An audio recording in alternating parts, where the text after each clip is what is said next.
MBBS వచ్చింది. ఒకప్పుడు MBBS ఒక ఊపు పోయింది, ఒక డికేడ్. ఎంబీబీఎస్ తర్వాత ఎండి వచ్చింది, అదొక ఊపు పోయింది. ఎండి తర్వాత కార్డియాలజీ, ఆన్కాలజీ, గైనకాలజీ సపరేట్గా వచ్చాయి. అందులో మళ్ళీ పిహెచ్డీలు, అందులో రీసెర్చ్.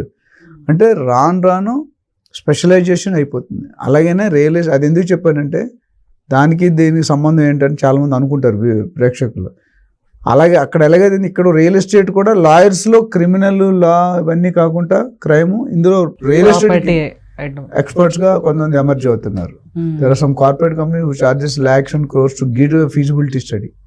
అలాంటి రిపోర్ట్స్ రాయించుకో. మన ఇండివిజువల్ ప్రాపర్టీకి 5 నుండి 10,000 అవుతుంది. అది రాయించుకోవచ్చు. మీకు ఎవరికైనా కావాలంటే మన దగ్గర అలైడ్ సర్వీస్, బ్యాంక్ లోన్ కానీ, వాల్యుయేషన్ కానీ, సర్వేయింగ్ కానీ, లీగల్ ఒపీనియన్ కానీ, ఏ కావాలన్నా మన దగ్గర అన్ని ట్రైన్డ్ ప్యానలిస్ట్ ఉంటారు. You can take the service at free of cost. So ఇవన్నీ కూడా చెక్ చేసుకోవాలి.